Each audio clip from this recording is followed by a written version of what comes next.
everybody, welcome back to my channel and welcome back to my gardening series, A Year in the Garden, a Week at a Time. We are 8 weeks before last frost date.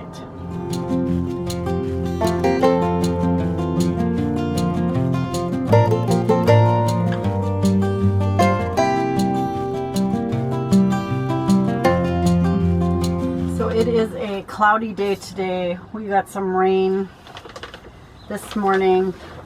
And it's about 50 degrees Fahrenheit, and I've got my hands all dirty because I'm out here transplanting peppers. It's time that they were moved up into real soil. They've been growing in seed sorting mix all this time, and I'm probably a week or so behind in transplanting these, so I wanted to get these done. 8 weeks before last frost date. At this time, you should be able to plant your eggplant. Your sweet and hot peppers should either be planted or you can start those as well. Start your anise, maybe another round of parsley if you want that. Summer savory, chervil, and fennel. And all that stuff can be started. You should also have some of your cold weather vegetables planted, like kohlrabi, kale, cauliflower, broccoli. All those should be started as well. I'm doing those in winter sowing and they're all doing great. They're all coming up. So I hope Mother Nature is right, or I hope my plants are right, that it's going to be okay for them to start coming up. Otherwise, I got to start worrying about them if we get a real cold snap. But looking into the long range forecast, we really aren't expected a cold snap. The nights are still going to be cold, like at or below freezing, just below. But the days are at least in the 50s. Our average temperature is like 45, 50, something like that. So when we're talking about last frost date, for those of you who weren't here for the first in this series, I explained how I came up with my last frost date. Our last frost date here in southeastern Wisconsin, I'm in the county just to the west of Milwaukee County, which is Waukesha County. Our last frost date is May 11th. Now, throughout my experience over the years, I've come to know that that's really not true. That's an average last frost date. There have been years that our last frost date, it was in April sometime. There have been other years when our last frost date comes after May 11th. So my dad always used to tell stories about watching the 4th of July fireworks with a parka on. Now I don't quite believe that. It could happen, but I don't know if that's really true or not. But so yeah, weather here can be very, very unpredictable, especially in the spring. Now, I happen to know that I don't want anything to go in my garden, any of the warm weather vegetables or fruits, like tomatoes, peppers, cucumbers, any melons, any squashes I won't put out there. I won't put anything out usually until Memorial Day weekend, which is usually around the 25th of May. Now this year Memorial Day weekend is very late. I think it's on May 31st. So I put my last frost date as May 22nd. May 22nd.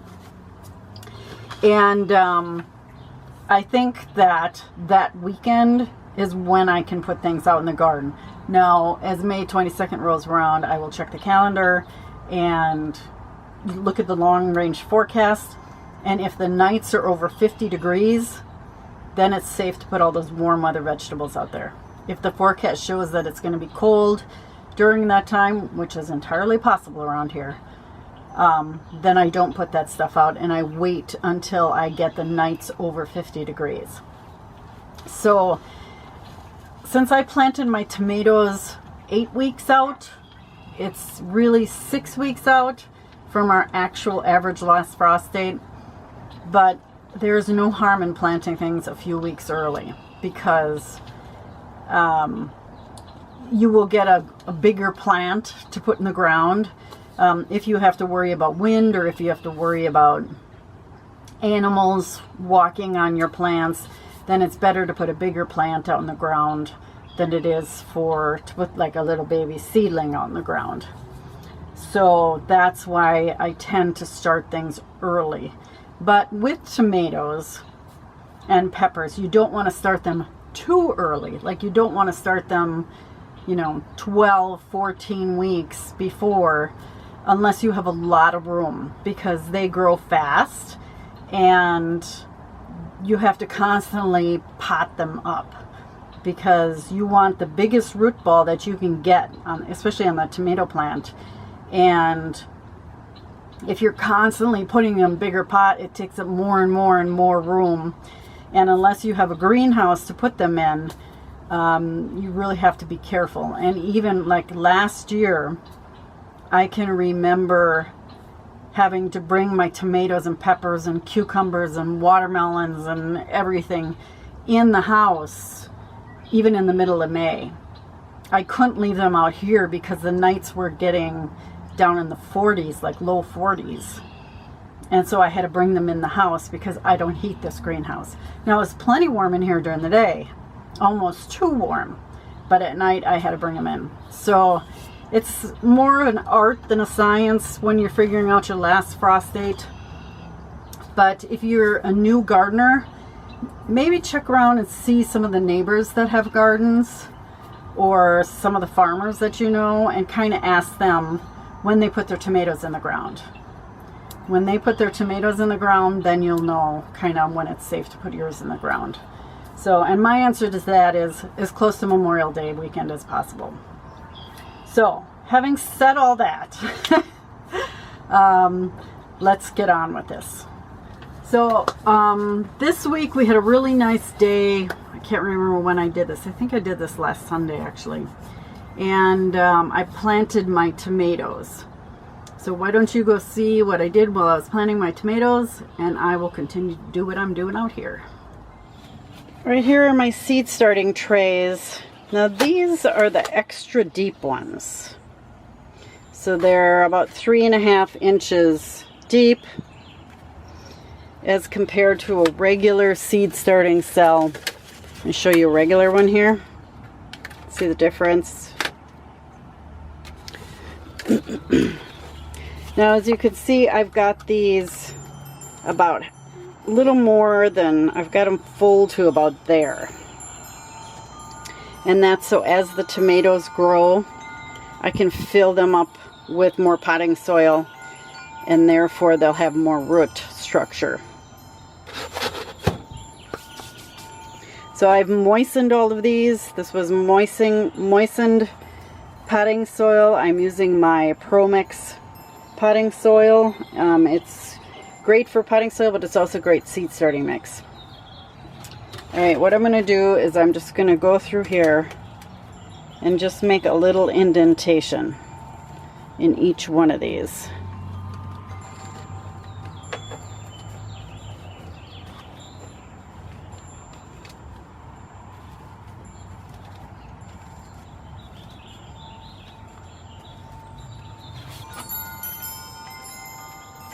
And I'm going to put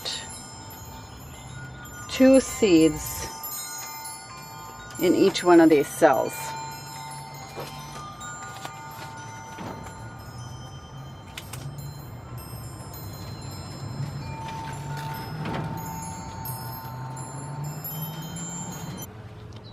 Again, drop 2 seeds in there. And then I'm going to do this for the rest of them.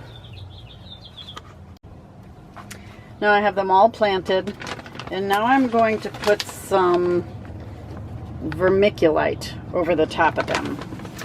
A couple of the channels that I watch, they do this for their plants, and I found a bag of this in my basement, and so I'm going to try this. It worked really well for the flowers that I planted.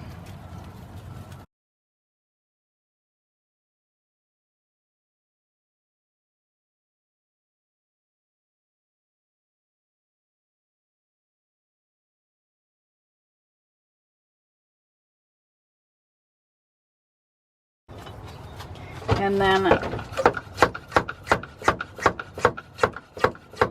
I'm just going to wet them down.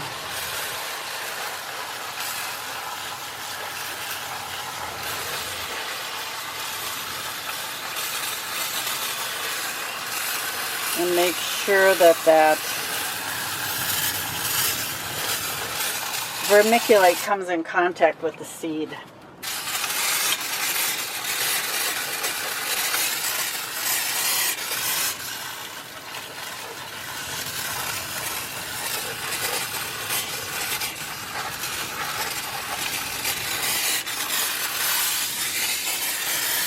I am out of water.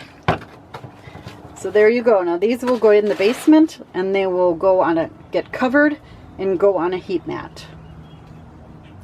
So far, that planting method for the tomatoes is working very well. I'm getting really good germination rates on all of those. I'll take you downstairs in a second and show you that. But right now I wanted to do a real quick tutorial on transplanting these peppers. I'll show you how I do them, and then that way you kind of have an idea of what I do when I say I'm transplanting or up potting my peppers. So here we go. So you can see these pepper plants have true leaves on them. These are their seed leaves, and the rest are all true leaves. And when I planted these, I planted 2 seeds in every cell. So this one, only 1 came up. Both of these are coming up, but this one's way behind. And these are both pretty even. Peppers are one of the few plants you don't have to thin. Like if you want to leave them to have 2 plants per cell, you can leave them like that. It all depends on what you want to do. I usually leave them. This one here that has such a smaller one, I don't know if you can see that. I'm going to take this one off because it's so far behind the other one.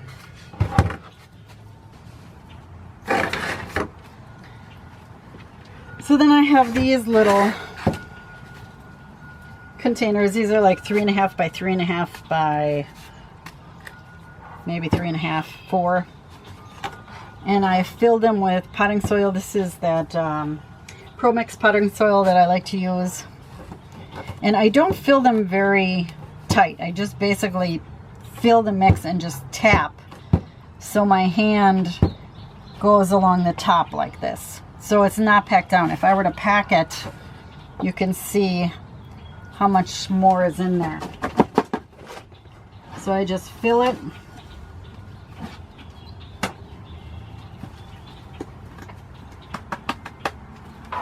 I like it fairly loose in there. I just put my hand inside, and I've got small hands, so, and I make a hole like that.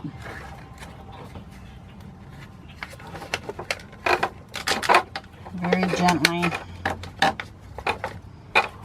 get the pepper out, pop it in there, and then I tap the sides like this. And then I'll just put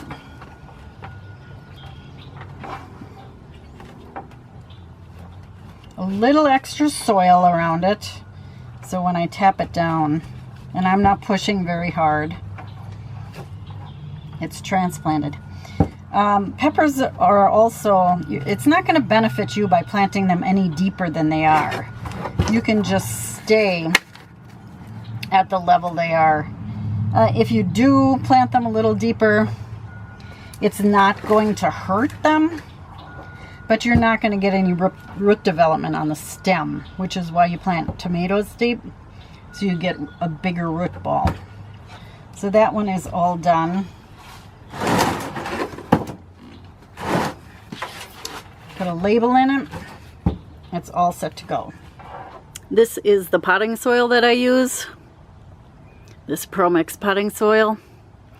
And a bale like this. This is 3 cubic feet. is about $14 at Menards. And then I just put it in a bin like this. This is one of the shorter ones. And throw it in here.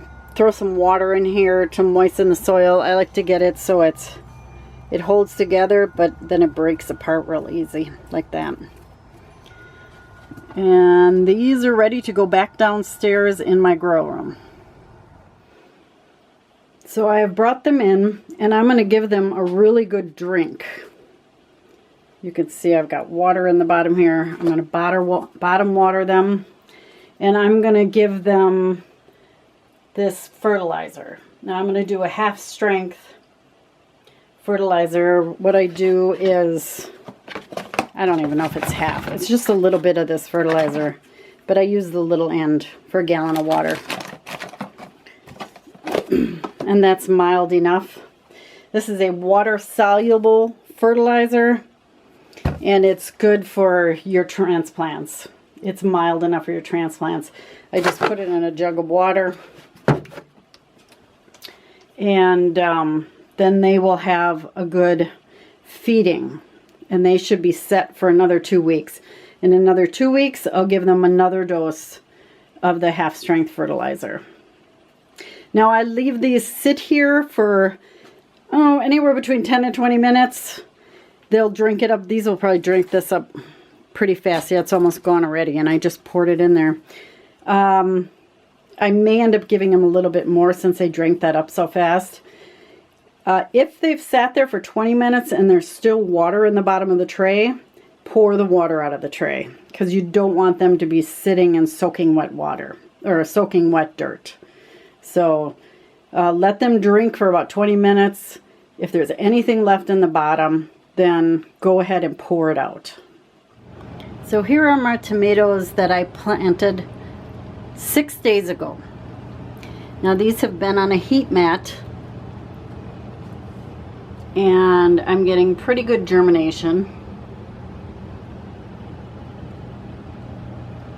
I put 2 seeds in every cell. Here is the other tray.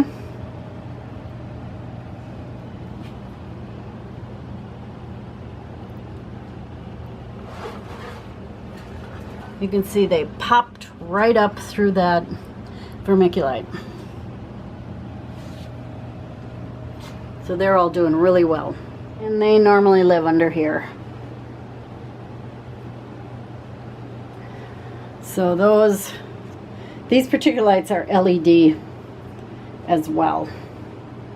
They're just not the purple LED like these are, pink, whatever color you want to call them. So over here on the floor, I'm watering my flowers. That's a lot of flowers. This is all marigolds here. And then this is cosmos, zinnias, and calendula over here. And then up here, I've got more flowers. And then over here, these are bee balm. Now I like to put these on the floor to water them because it's level.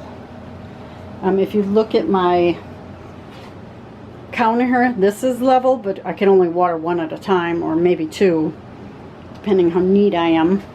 But on the floor here, I can put a lot more, pour all the water in, and then let them soak it up. So as you can see, my grow room is really getting full already. I'm starting to panic a little bit about how much stuff is in there. But I do have a couple places where I can add on, like I've got a couple storage shelves that I can put more plants in the storage shelves and more lights and stuff, so they'll be fine. So as far as the tomatoes go, I'm going to put a list down in the description box below with the names of the tomatoes that I've started. I started a lot of them. I think I started 36 varieties, but I don't expect all of them to make it. Every year I always have some that just don't make it for some reason or another. But I'll see what ends up growing. We'll see what I end up planting. I have a lot more beefsteaks this year. I have a good variety of white, orange, and yellow tomatoes this year. I have a good variety of cherry tomatoes and small fruited tomatoes, and some early, some mid-season. So I have a really nice round variety of what I'm planting. So look for that down in the description box below. So that should be it for this week. I'm going to finish transplanting these pepper plants, and I should be done. Hopefully I have room for these downstairs in my grow room.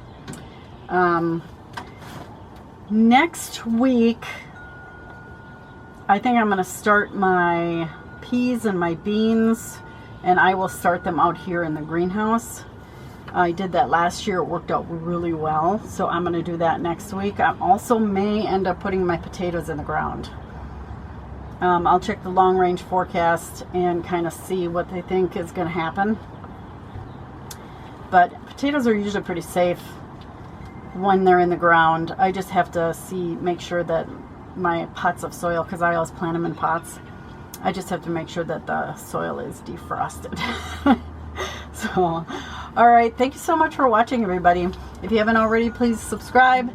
And until next week, have a great week, and I will see you soon. Happy gardening, everybody. Bye-bye.